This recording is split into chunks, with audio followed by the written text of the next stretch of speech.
The German Shepherd was the first to move, muzzle raised to the wind, cutting through the quiet breath of the pine forest near Flagstaff. He wasn't running after something, he was searching, calling out into the silence. Only minutes earlier, a U.S. Marine in a wheelchair had been rolled toward the edge of a cliff by the very people entrusted to protect him. The chair had vanished into the gorge below. The forest swallowed the sound, but the dog had not forgotten. He still carried the scent, of blood, oil, and fear, the scent that once meant, bring your partner home. He sprinted through rain and shadow, across trails slick with pine needles and secrets. What followed would break hearts, only to mend them again with hope. Before we begin, tell me where you're watching from, share your country in the comments below. And if you believe no soul, human or animal, deserves to be left behind, hit that subscribe button. This story might just remind you that miracles still walk, and sometimes run, among us. Flagstaff, Arizona. Morning wore a veil of frost and wood smoke. The monsoon rains had drifted past, but their breath lingered in the soil. The forest exhaled a cool stillness, the resin of ponderosa and juniper mingling in the pale blue sky streaked with thin clouds. On the far edge of town, beyond the cracked highway and abandoned barns, stood what was once a grand manor, the Mercer Estate. Its stone walls, weathered and silent, bore the dust of forgotten decades. Windows shuttered tight reflected nothing, and the halls whispered with the kind of quiet that grows cautious over years of secrets.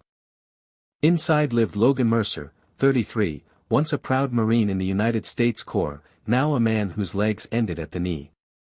His hair, still dark brown but touched with early silver at the temples, framed a face carved by sun and war.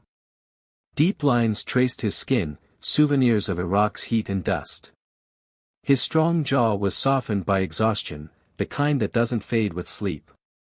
The explosion in Fallujah had taken his legs, but also his confidence, the armor he used to wear as easily as his uniform.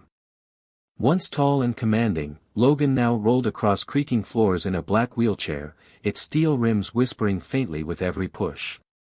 His scarred hands bore the precision of a soldier and the tremor of a man still fighting unseen battles. He was no longer the officer who shouted commands, his voice, when he used it, carried the quiet weight of survival rather than authority. His days blurred within the old walls, broken only by the company of the one being who refused to treat him as less than whole, his dog. That dog was Rook, a 6-year-old German shepherd with a black and tan coat that gleamed even through the dust. His ears were always pricked, eyes sharp, spirit untamed. Rook had once been a K9 unit dog, trained to face explosions, patrols, and chaos. A faint scar marked his left foreleg, a remnant of shrapnel from their shared service. He bore it like a medal, not a wound. Rook understood far more than commands, he read moods, silences, the tremor in his master's hands. On the battlefield, Logan had led Rook. Now, at home, Rook led Logan, his shadow, his anchor, his last living bond to who he used to be. But even here, loyalty met resistance. Rook was not welcome everywhere in the manor. At the insistence of the house manager, he was confined at night to a kennel in a side room, his nose pressed against the bars until his breath fogged the metal. Each dawn he waited, muscles taut, for the moment he would be allowed to run beside his master again. The estate's manager was Harold Vance, 60, tall but narrow, his back held unnaturally straight from years of rigid discipline. His silver hair was always parted perfectly, his pale blue eyes calm and calculating. Once the Mercers' financial caretaker, Harold had since become something more, part warden, part ruler of a house not his own. To outsiders, Harold appeared every bit the gentleman, polite, articulate, immaculately dressed. But beneath his civility was hunger, the kind that grows from living in the shadow of someone else's fortune. His suits were never wrinkled, even his shoes gleamed with a metallic shine, polished daily. He didn't raise his voice to command, he used tone, debts, and silence like weapons. Working under him was Lena Brooks, 26, a maid recently hired. She moved through corridors like a whisper, slender, nervous, her chestnut hair forever slipping loose from its pins. Her hazel eyes were large but downcast, glancing more often at the floor than at the people she served. Lena had grown up in nearby Prescott, raised by her grandmother after her parents left behind little more than debt. When collectors came, Harold Vance appeared, offering employment at the Mercer Estate. A savior, or so it seemed. But the offer came with chains. He held her debts in his grip, reminding her often that losing this job would mean ruin. So she obeyed, folding sheets, cleaning rooms, and avoiding his gaze. Around Logan, she was kind but quiet, her empathy fleeting, stolen by fear. That morning, Harold's voice echoed down the corridor, crisp and rehearsed. "Mr. Mercer," he announced, stepping through the doorway in a charcoal vest and tie. "A change of scenery will do you good. The Coconino Rim offers a fine view today." His tone left no room for argument. Logan hesitated. Weeks of confinement had made him restless, and though the offer felt more like an order, he nodded. Lena appeared with her hands on the chair's grips, knuckles pale against the metal. She looked terrified of something unseen. The path wound through the forest, narrow and uneven. Pine trunks rose high around them, whispering against the wind. The morning sun glimmered faintly through drifting clouds. Each bump of the chair made Lena's hands tighten, her breath shallow. Harold walked behind them, his polished shoes oddly out of place against the dirt. His gaze was not on the horizon, but on the trembling maid guiding the chair. "I've been thinking," he said, his voice smooth, controlled. "It's time you transferred to Phoenix, Mr. Mercer. There's a rehabilitation facility there, top of the line. Much better than anything this mountain town can offer." Logan's brow furrowed. There had been no talk of transfer, no doctor's note, no suggestion from the VA. "Why now?" he asked, suspicion curling beneath his ribs. Harold only smiled faintly. "Because it's best for you." Then, a sound shattered the calm. The splintering of wood. Rook had broken free, smashing the latch on his kennel, his paws churning the soil as he sprinted through the trees. His bark ripped through the forest, urgent, defiant, carrying a warning. Logan's head snapped toward the sound. Relief and unease collided in his chest. Harold's face darkened. "That dog again," he muttered, the words bitter as smoke. Lena's eyes darted behind her, wide, trembling. Her lips parted, but no sound came. Moments later, they reached the rim. The ground fell away into a vast canyon, stone and shadow stretching beyond sight. Moss crusted the edges, the air sharp with wind. The chair halted near the precipice, the front wheels teetering close to the void. Logan's instincts, honed by war, screamed danger. His pulse quickened. He turned toward Harold, who gave the smallest, most chilling nod. Lena's fingers shook. Harold's whispered words echoed in her head, "Do this, or I'll ruin you." The wind roared. Time held still. Then, she pushed. The chair rolled forward, scraping rock, then lifted off. Logan's shout tore the silence. The chair vanished. Rook burst into the clearing a heartbeat later, fur slick with sweat and rain, teeth bared in anguish. He lunged forward, claws digging for grip, too late. The man he had followed through fire and sand was gone. Lena stumbled backward, horror carved into her face. Harold grabbed her wrist, his grip iron. "Walk," he ordered. And together they disappeared into the trees, leaving behind only echoes, and betrayal. Rook stood at the brink, chest heaving, eyes wide with grief. His howl split the air, not just pain, but promise. He would not leave him. The fall didn't end him. The wheelchair hit rock, bounced, and twisted before wedging against a jagged outcrop halfway down the canyon wall. A grotesque miracle of angles and luck. Logan Mercer slammed hard against the metal frame, his ribs screaming in protest, the back of his skull cracking against a branch from a stunted juniper that clawed life from the cliff face. Pain exploded white, then dimmed into gray. His breath came shallow, each exhale a struggle. Blood trickled warm down his neck, soaking into his collar. His body felt heavy, distant, as if it belonged to someone else. For a long moment, all he heard was the wind.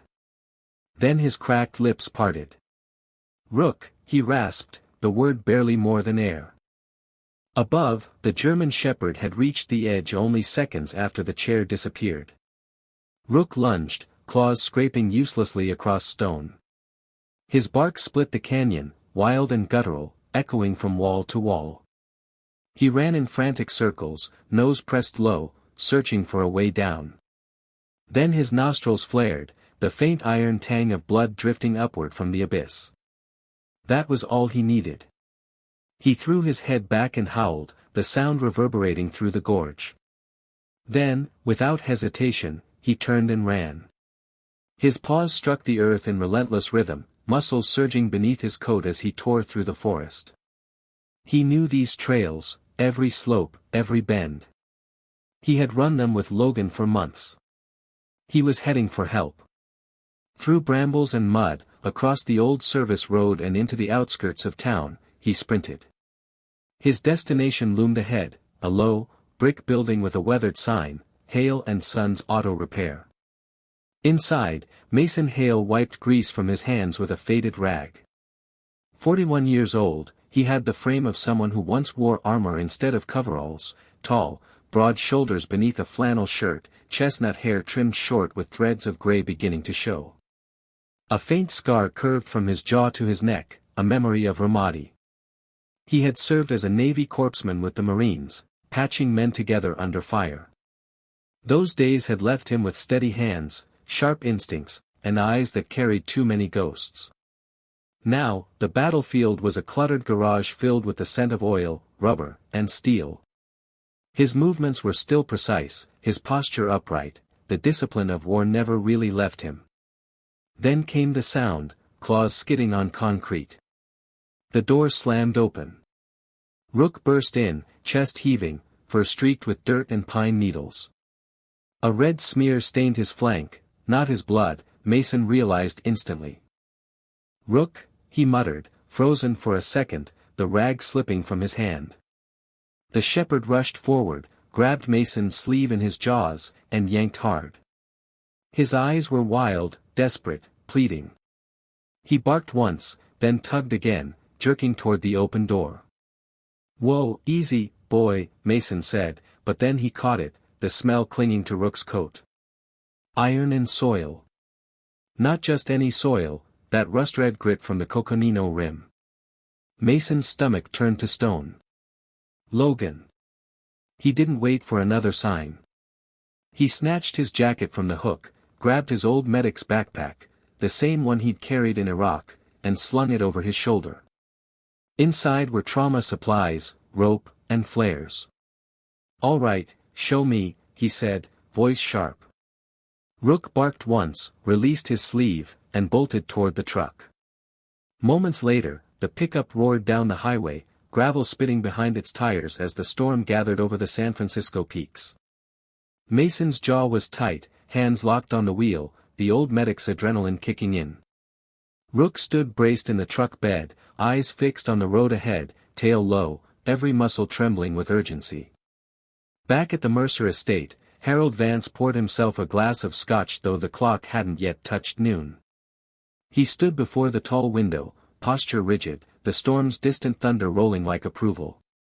Lena hovered near the kitchen doorway, hands twisting her apron. "Tomorrow," Harold said coldly, staring out at the trees, "he will be gone. To anyone who asks, he's already in Phoenix. Do you understand?" Lena's throat worked. "Yes, sir." "Good," he said, without looking at her. "You'll say nothing. Not to staff, not to neighbors. Silence is loyalty." Her lips parted, but the words wouldn't come. She could feel the noose of her debts tightening. Her job, her shelter, her fragile reputation, all hung by the thread of his control. Meanwhile, Mason's truck roared up the dirt trail. The forest swallowed the sound as rain began to fall in light taps that turned quickly into a downpour.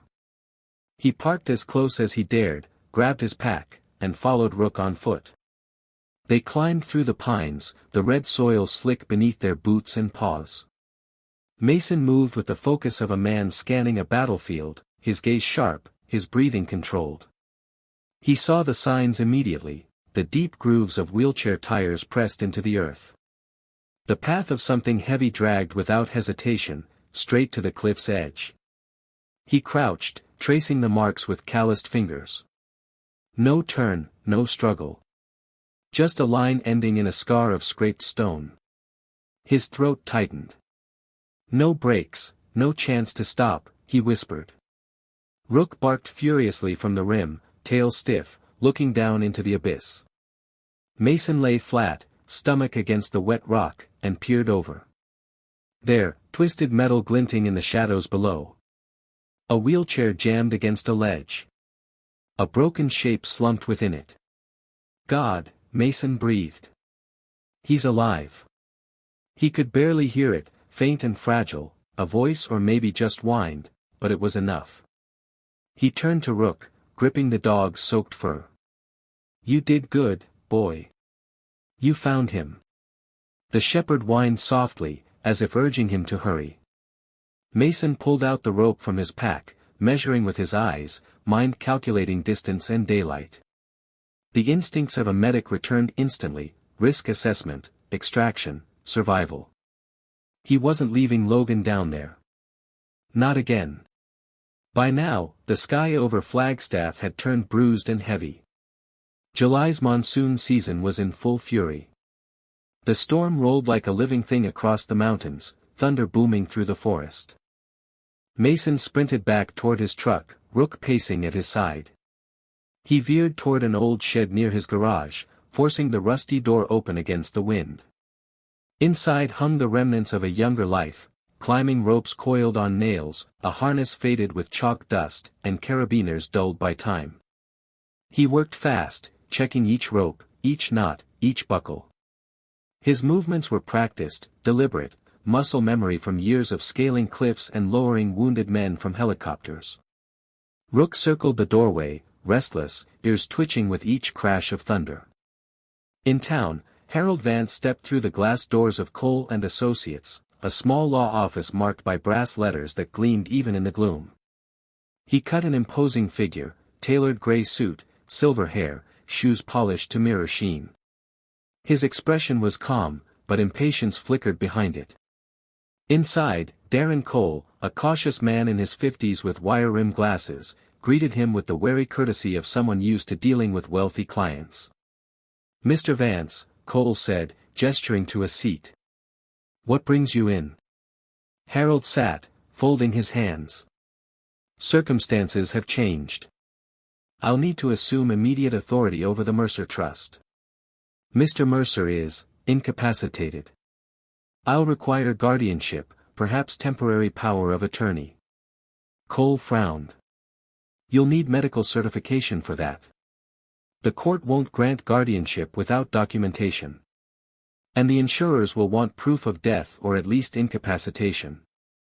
Harold's smile didn't reach his eyes. The documents will arrive shortly. Mr. Mercer has already been transferred to a Phoenix rehabilitation facility.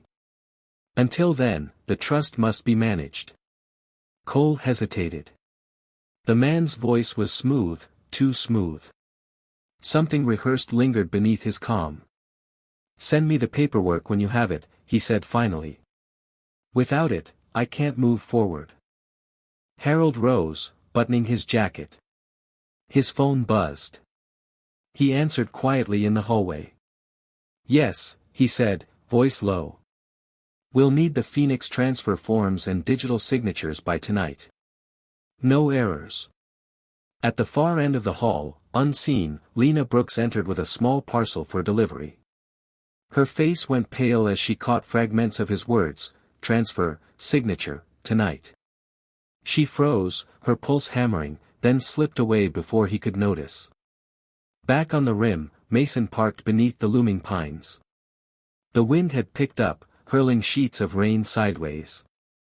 He fastened his harness, ran the rope through carabiners, and found a solid anchor, the thick roots of a ponderosa tree gripping the cliff's edge. He double-checked every knot, every loop. "Stay sharp, boy," he said, giving Rook's head a quick rub. The shepherd pressed close, tail flicking once, then turned his attention to the drop below, muscles tense.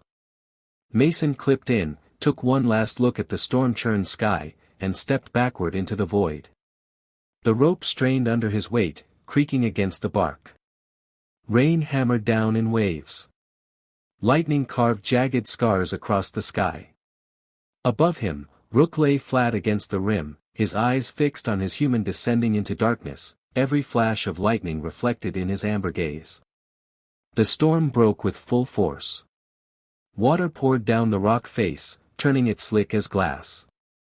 Mason pressed close to the wall, inching downward, his gloves burning from the rope's friction. Each foothold was a gamble. But he didn't stop. Not when his boots slipped, not when thunder cracked overhead. He moved with the precision of a man who had faced worse and lived. Below, through sheets of rain, he finally saw the motionless shape again, Logan Mercer, battered but alive, barely clinging to the ledge. Mason's chest tightened. "Hold on, brother. I'm coming." Rain lashed the canyon walls in blinding sheets, each drop carrying the weight of thunder. The rope shuddered under Mason's grip as he descended, his boots searching for purchase on slick, crumbling stone. The nylon hissed through his gloves, friction burned his palms, but he didn't slow. Below him, the broken wheelchair clung to the cliff face like a crushed spider, wedged between jagged rock and a twisted juniper. And slumped within it, bloodied, pale, barely breathing, was Logan Mercer. "Logan." Mason's voice echoed off the walls, almost lost in the storm. No answer. He lowered the last few feet in careful, jerking movements, his breath sharp and fast. When he reached the ledge, he anchored himself against a jut of rock and leaned in. Logan's skin was ice cold, his lips bloodless, rain streaking crimson from the cut at his hairline. "Still here, brother," Mason muttered, fingers pressing gently against Logan's neck until he found a faint pulse. "Still fighting." He dug into his pack, pulled out a compact harness, and worked fast, wrapping straps around Logan's chest and shoulders, securing the clips with the unflinching efficiency of habit. Each movement was precise, automatic. War had trained him for moments like this. Above, a dark silhouette paced the rim, barely visible against the flashes of lightning. Rook. The shepherd's ears stood high, his body taut, his bark rolling deep and low, echoing down the canyon walls like thunder's twin. Mason looked up, his voice rising over the rain. "I see him, boy. We've got him." The dog barked back, a sharp cry that pierced through the storm, as if answering an order. Then came another rumble, not thunder this time, but stone giving way. Pebbles cascaded past Mason's boots as a section of rock loosened under the downpour. He pressed flat against the cliff, one arm shielding Logan, while his other clung to the rope. "Not today," Mason hissed through gritted teeth. He tightened the harness straps once more, bracing Logan's head to prevent it from lolling too far back. The Marine's breath came shallow but steady, fogging faintly against the cold rain. Mason's jaw tightened. "You're not dying on me. Not after everything we've been through." Miles away, the Mercer Estate sat under a shroud of rain. Inside, Lena Brooks stood at the threshold of Harold Vance's study, her trembling fingers gripping the frame. The firelight flickered across Harold's face as he fed documents into the flames, insurance forms, estate papers, even envelopes marked with government seals. Each curled and blackened in the heat, the ink bleeding into ash. Lena's voice quivered. "What are you doing?" "Cleaning up," Harold said evenly, without turning. His tone carried the same calm as ever, but the calm of someone tightening a snare. "Loose ends invite suspicion." She stepped forward, eyes catching on a paper lying near his desk, a letterhead stamped Phoenix Rehabilitation Clinic. Her gaze snagged on the forged signature of a doctor she knew didn't exist. Her heartbeat thundered louder than the storm outside. "You forged this?" she whispered. Harold turned then, slowly. His pale eyes met hers, cold and knowing. "You do well not to ask questions, Miss Brooks. You've already done your part. Let's not ruin what little redemption you still have." Her throat went dry. As Harold turned back to the fire, she moved quietly, fumbling for her phone. The screen glowed faintly as she angled it toward his desk. Click. A photo captured the false document. She hesitated, then pressed record, her thumb shaking. His voice rumbled through the crackle of flames. "All we need is Mercer declared absent.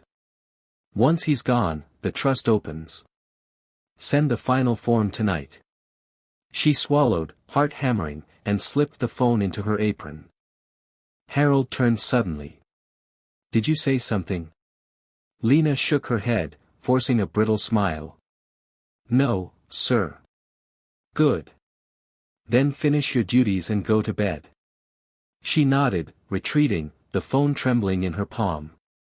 Back at the rim, Mason braced against the cliff, rain hammering down like bullets. He shouted upward through the roar of wind. "Pull, Rook." It was a reflex, a call not meant for the dog, but somehow, Rook responded. The shepherd crouched, paws dug into the mud, barking furiously as Mason began to climb, inch by inch, hauling both himself and Logan up. Every movement was agony. The rope strained, Mason's shoulders screamed, and water blurred his vision. He moved in rhythm with the dog's bark, every echo like a metronome of survival. Halfway up, his boot slipped. The line jerked, burned against his gloves, and Logan's limp weight pulled down hard. "Hold on." Mason gasped, planting his heel against a ledge. His entire body shook with effort. The rope creaked, threatening to give. Lightning slashed the sky again, painting everything in brutal white. For an instant, Mason saw Logan's battered face illuminated like marble, Rook's silhouette crouched at the edge, ears flat, tail rigid. "Come on." Mason grunted, teeth clenched. Inch by inch, he rose, dragging his brother through the storm. At the top, Rook lunged forward, gripping the rope in his jaws, tugging as if his strength alone could help. The dog's muscles strained, mud flying from his paws. "Good boy," Mason shouted between gasps. "Keep it tight." Finally, with a final heave, he hauled Logan over the rim and onto solid ground. Both men collapsed into the mud. The storm screamed above them, but Mason barely heard it. He was alive. Logan was alive. Rook barked wildly, circling them, then pressed his muzzle to Logan's cheek, whining, licking, desperate to wake him. Logan's fingers twitched, brushing weakly against the dog's fur. Mason tore off his soaked jacket and wrapped it around Logan's trembling body. "Stay with me, Marine," he said softly, voice breaking. "You're not done yet." He lifted Logan into his arms, dead weight, slick with rain, and staggered toward the truck parked beneath the trees. The forest swallowed the sound of his footsteps, replaced by the rhythm of rain and Rook's soft whine trailing close behind. Back at the manor, Harold Vance leaned back in his leather chair, the fire flickering low. He swirled the last of his scotch, gaze distant but calculating. He didn't notice the fray along the sleeve of his jacket, a small tear, barely visible. But later, it would speak volumes. Outside, the storm battered the windows, rattling the glass like a warning. Lena sat in her quarters, drenched in fear. The photo and recording were her only shields now. And somewhere, in the black heart of the storm, justice was already on its way. By the time Mason's pickup roared onto the highway, Logan was unconscious. The truck's headlights cut through sheets of rain, red taillights glowing faintly in the dark. Mason checked his friend's breathing, shallow, but steady. "Hang in there," he muttered. "We're almost there." Rook sat in the back seat, eyes never leaving Logan. His ears twitched at every bump in the road, every thunderclap. His body quivered with exhaustion, yet his gaze burned bright with something beyond instinct, devotion. The truck fishtailed once on the slick asphalt but held. The lights of Flagstaff Hospital glimmered ahead through the storm. Mason pressed harder on the gas. He wasn't losing another man to the war, not this time. The sliding doors of Flagstaff Medical Center burst open as Mason carried Logan inside, his clothes soaked, his breath coming hard. "Help. I've got a patient, Marine, fall from a cliff." Nurses swarmed instantly. A gurney appeared, and Mason lowered Logan carefully onto it. Monitors beeped, hands worked fast, voices blurred together. Beside him, Rook trotted in, dripping water across the tiles, tail stiff, eyes wide and watchful. A nurse started to block him. "Sir, animals aren't." Mason cut in, his voice firm. "He's not an animal. He's a trained canine. He stays." For a heartbeat, silence hung.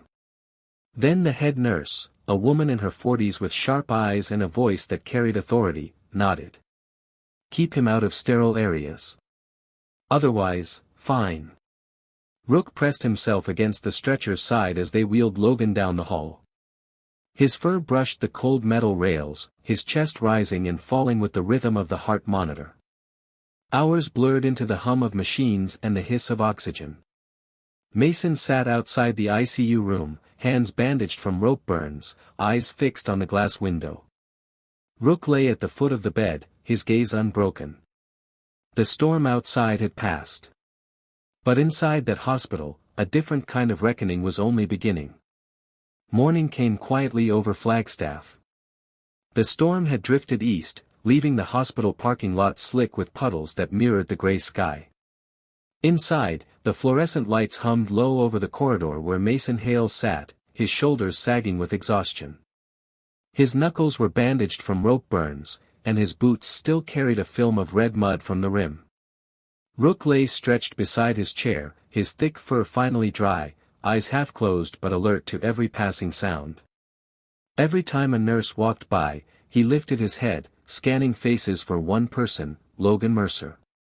Behind the glass of the ICU room, Logan lay motionless but alive. His face was pale against the white sheets, his chest rising and falling in uneven rhythm. Tubes and monitors surrounded him like silent guardians. The door at the end of the hall opened with a soft hiss. A woman stepped through, lean, tall, her stride brisk but measured. Detective Nora Keane, Coconino County Sheriff's Office. She was around 40, her skin sun-touched with a hint of Navajo ancestry, her black hair braided tight down her back. Her gray eyes had seen too much and trusted little. She wore no badge on her chest, just a small silver pin at her belt and a charcoal jacket that looked more functional than formal. Mason looked up as she approached.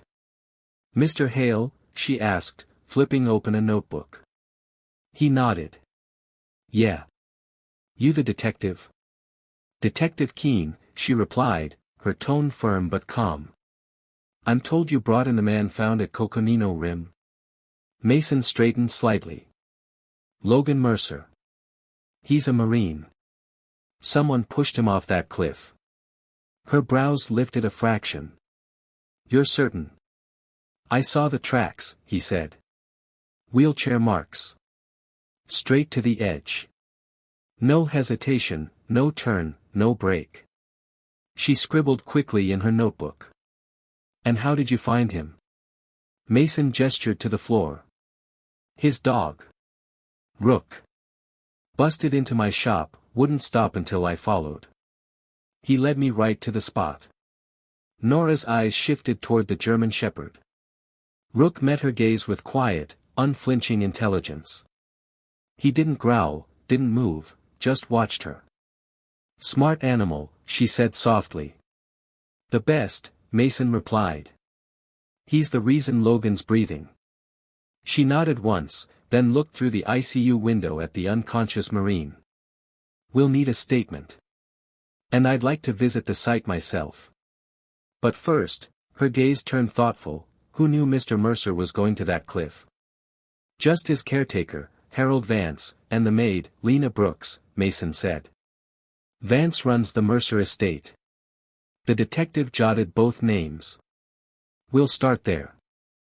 Hours later, the heavy glass doors at the hospital entrance slid open again. In walked Harold Vance, composed as ever. His gray suit was crisp, his silver hair perfectly groomed, his steps echoing across the tile floor like punctuation marks. He smiled politely at the receptionist, then at the nurse who guided him to the ICU ward.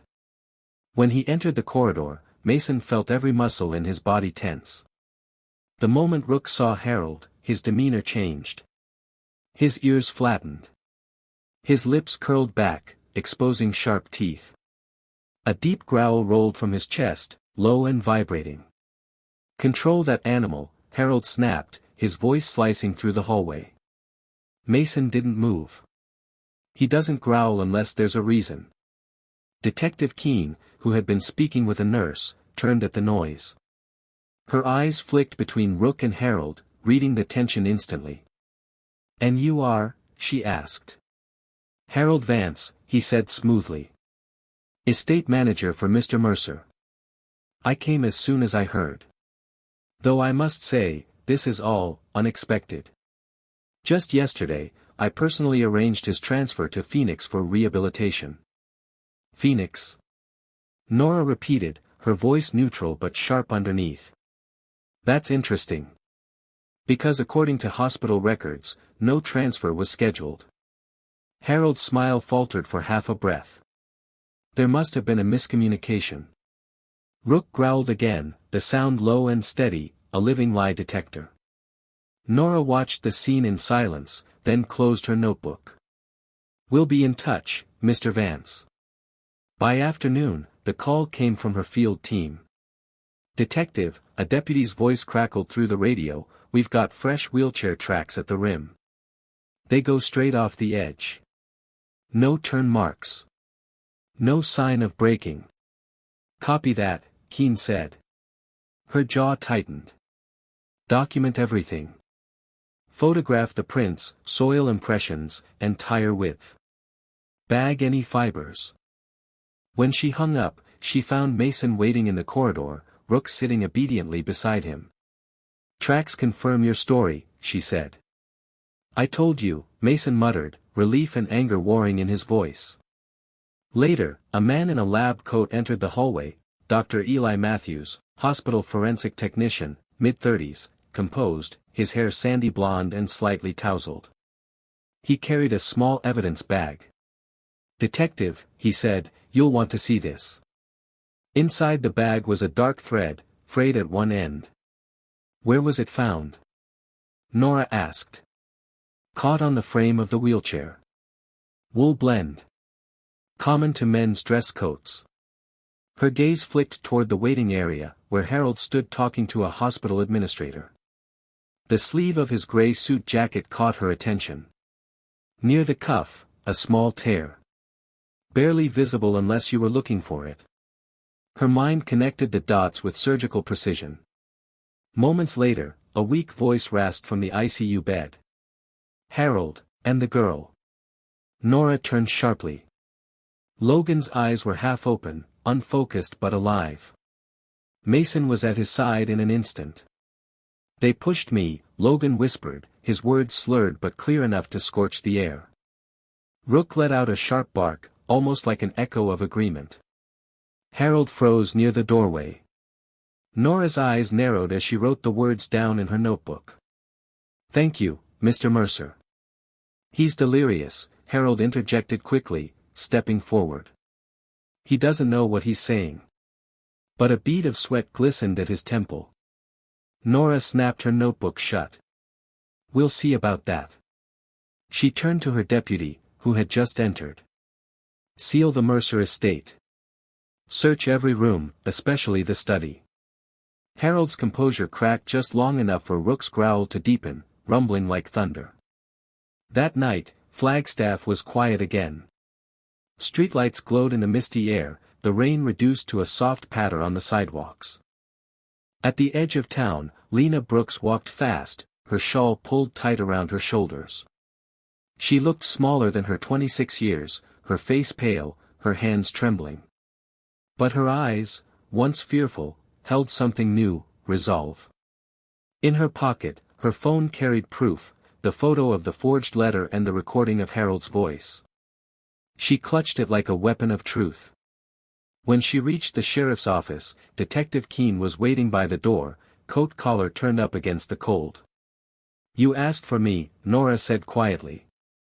"Not out here," Lena whispered. They went inside, to a small office with flickering light and the faint hum of an old radiator. Lena placed her phone on the desk and slid it forward with trembling hands. "I recorded him," she said.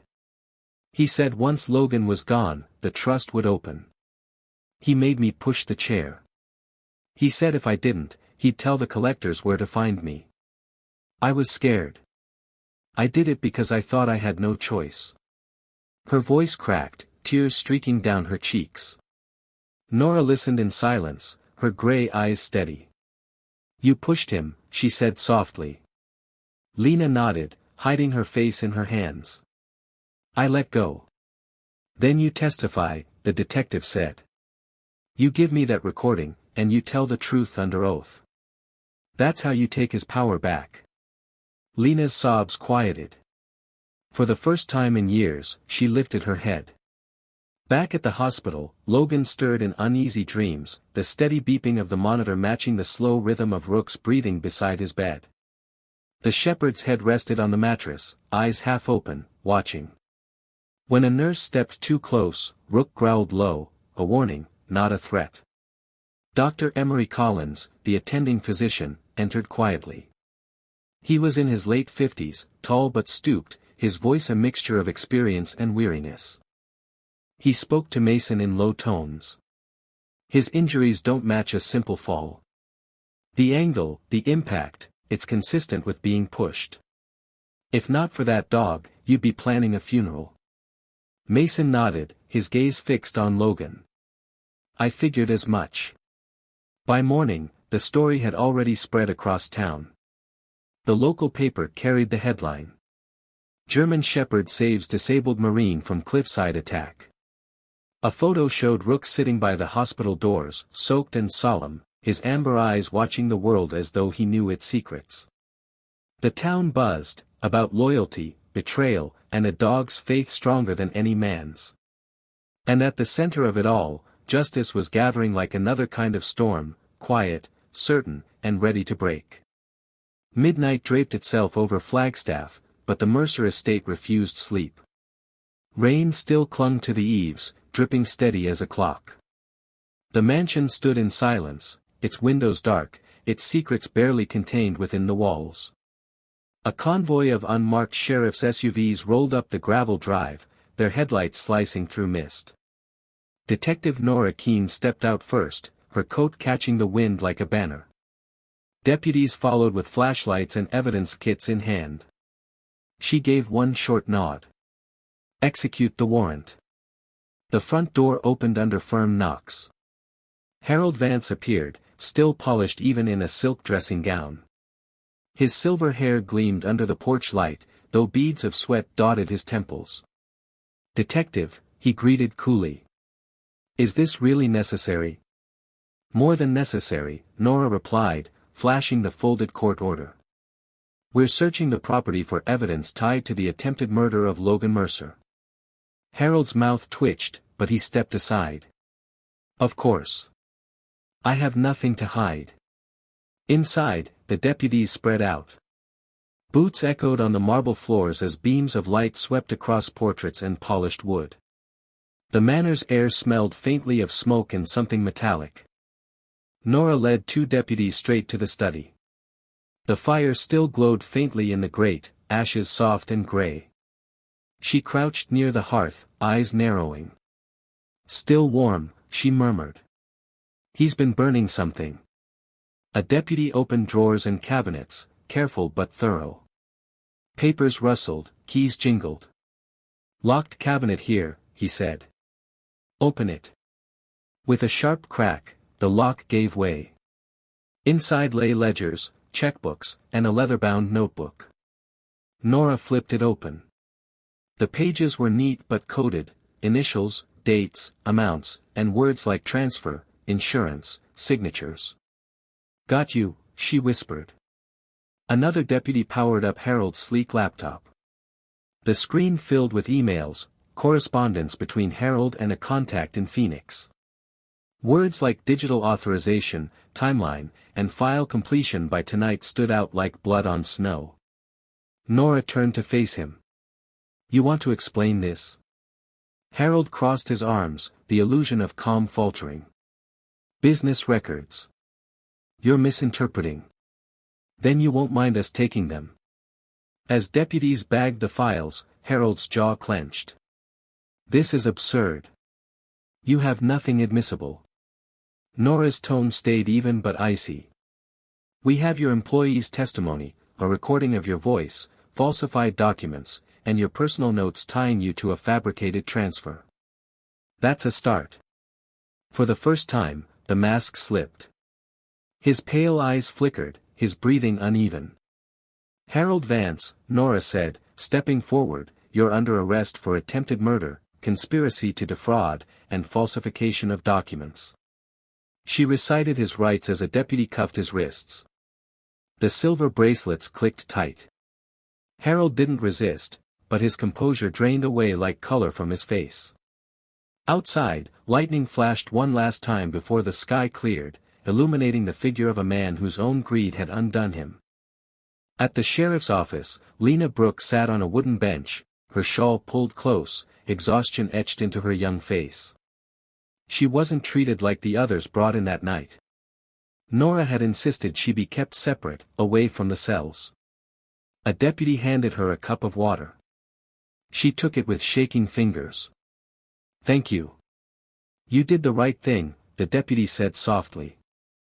When Nora entered, Lena looked up, eyes red but steadier than before. "It's over," the detective said. "He's in custody." Lena exhaled shakily, tears mixing with relief. "I didn't mean for any of it to happen."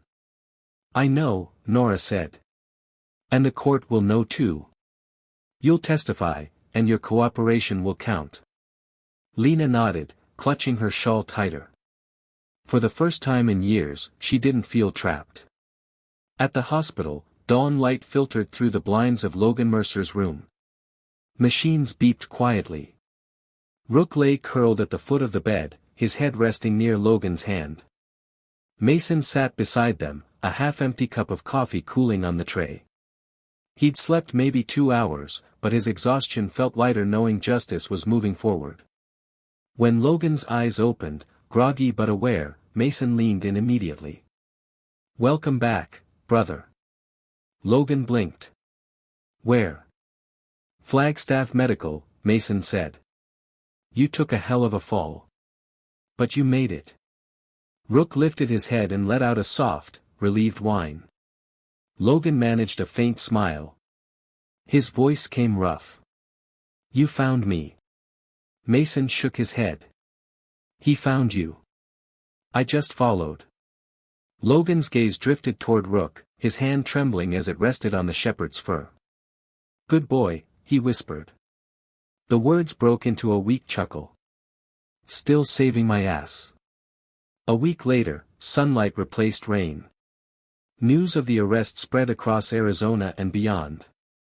Local channels showed clips of the German shepherd standing by his recovering owner's bedside, his amber eyes watching everything. Headlines read: "Loyal K9 exposes attempted murder plot." "Flagstaff hero dog saves former Marine." But for Logan, the media didn't matter. The real weight was inside the courtroom, where truth would finally stand trial. The Flagstaff courthouse had seen everything from petty thefts to land disputes, but that morning it held a kind of reverence. Locals filled the pews, murmuring under their breath. When the doors opened, silence followed. Logan Mercer entered not on his own feet, but in his chair, pushed gently by Mason Hale. He wore a plain collared shirt, sleeves rolled to his elbows.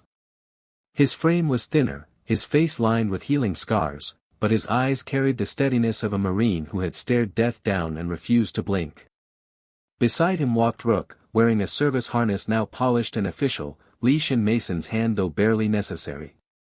Every step the dog took was precise, purposeful, a soldier's march.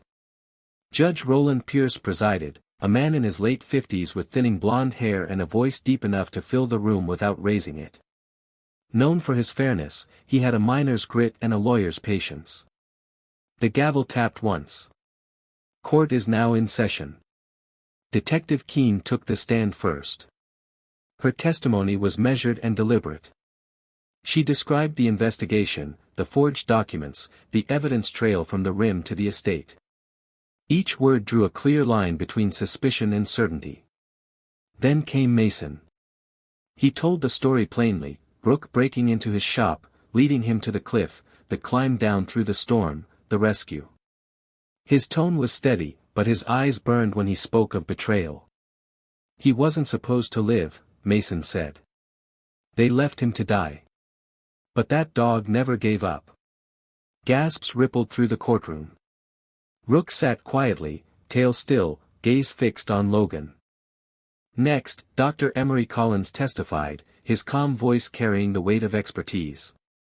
These injuries aren't from a simple fall, he explained, pointing to diagrams. They're consistent with deliberate force. Someone pushed him. He glanced toward Rook with a faint smile. If not for that animal, Mr. Mercer wouldn't be sitting here today. Then came Lena Brooks. She entered hesitantly, wearing a borrowed blouse, her hair tied neatly back. Her hands trembled as she took the oath. When asked to describe what happened, her voice quavered but didn't break. I released the brakes, she said. Harold told me to. He said if I didn't, he'd destroy me. I was terrified. Tears welled in her eyes. But I did it. I let go. And I'll never forget his scream. A murmur rippled through the gallery. Harold Vance sat stiffly at the defense table, his lawyer, Mark Hensley, slick in a pinstriped suit, leaning close to whisper strategy. Hensley stood, addressing the jury with calm precision. This was a tragic accident, he argued. A frightened maid panicked. A wheelchair rolled. Circumstances spun out of control. But intent? Malice? Those are assumptions. He gestured toward the evidence screen. Wheelchair tracks can mislead. Fibers can transfer. And confessions under pressure? They're unreliable. His words hung in the air, until Nora Keane pressed play on a recording. Harold's voice filled the courtroom. Once he's absent, the trust will open. Send the final form tonight. The silence that followed was absolute. Harold's face drained of color. His lawyer tried to speak, but the damage was done. Judge Pierce leaned forward. We have testimony, physical evidence, and a confession in your own words, Mr. Vance. The jury will decide the rest. He turned to Logan. Mr. Mercer, would you like to make a statement? Logan wheeled forward. His voice was rough but resolute. He betrayed me. Ordered her to push. I should be dead. But I'm not, because of this dog. He reached down, resting his hand on Rook's head. The shepherd pressed into his palm, unmoving, eyes glimmering in the light. Loyalty saved me, Logan said. Not from Harold, but from the darkness he created. The judge paused, emotion flickering across his stern features. The court recognizes the actions of Rook, a trained service dog whose conduct meets federal service standards. From this day forward, he is acknowledged as an official service animal with full rights under the Americans with Disabilities Act. He rapped the gavel once. And now, jury may deliberate. It didn't take long. After 40 minutes, the foreman stood. We find the defendant, Harold Vance, guilty on all counts, attempted murder, fraud, and falsification of documents. Harold's shoulders sagged. The cuffs clicked once more around his wrists.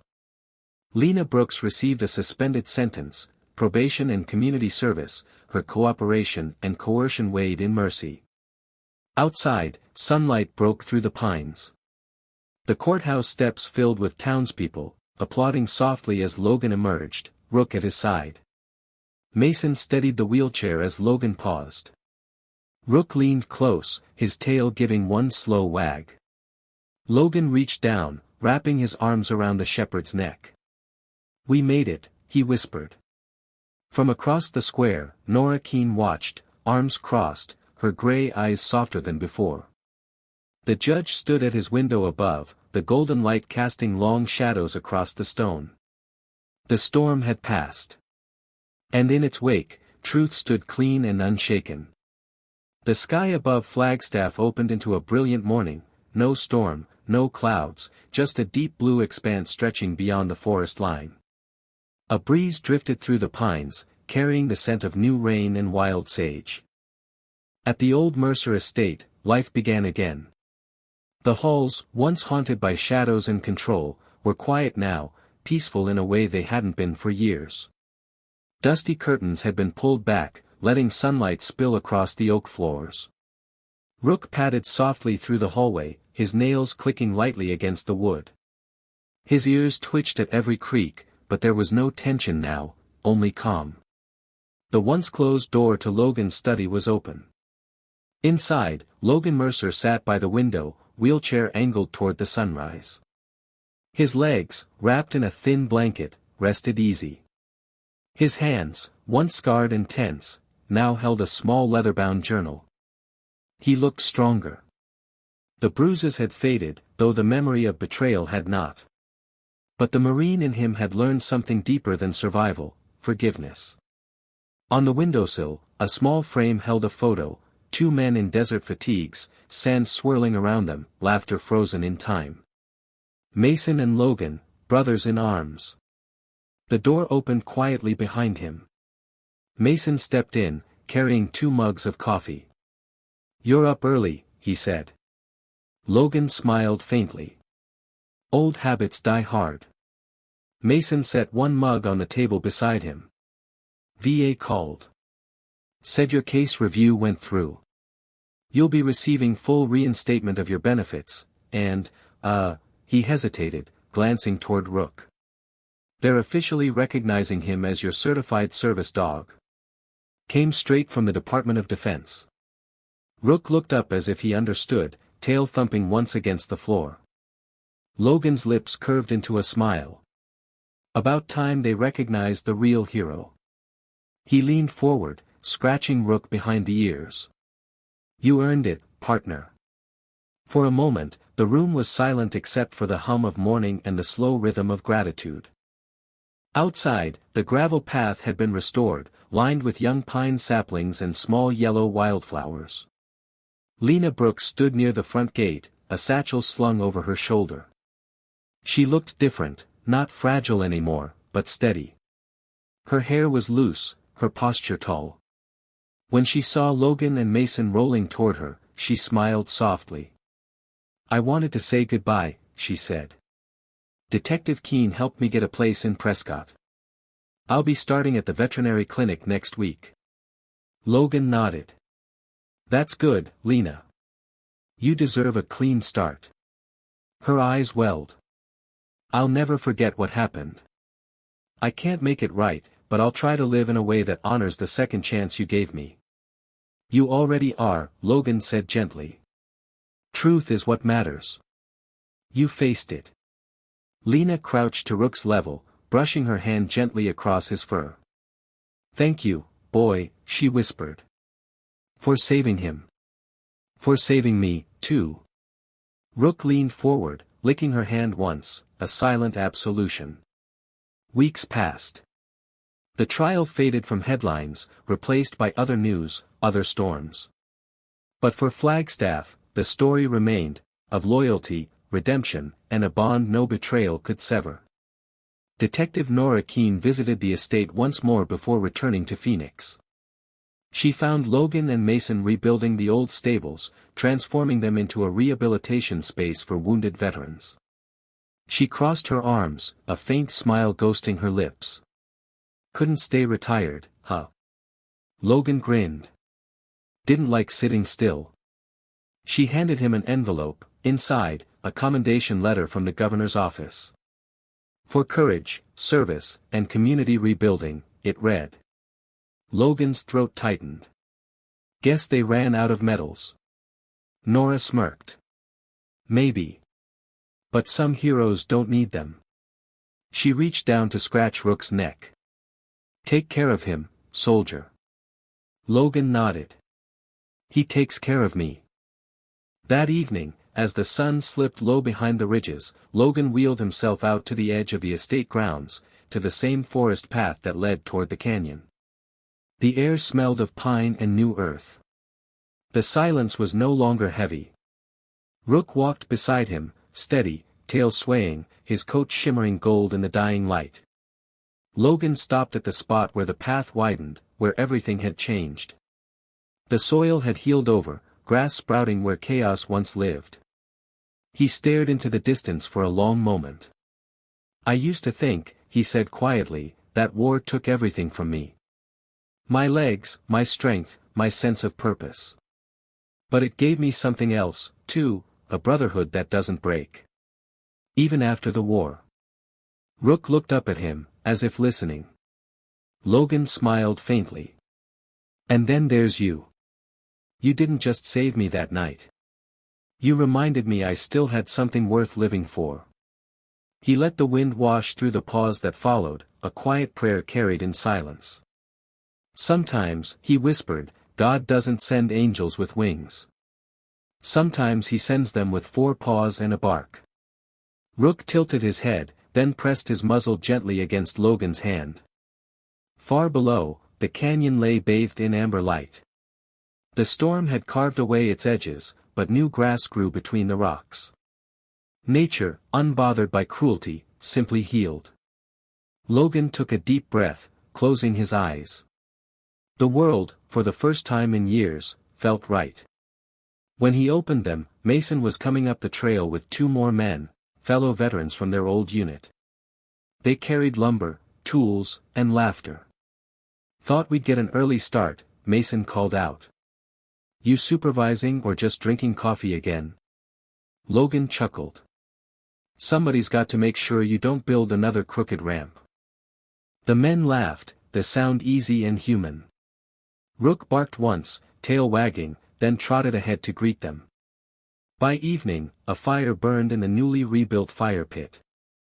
The men sat around it, stories rolling like waves, tales of service, loss, brotherhood, and redemption. Rook dozed near Logan's chair, paws twitching in a dream, the faint crackle of the fire lighting his fur.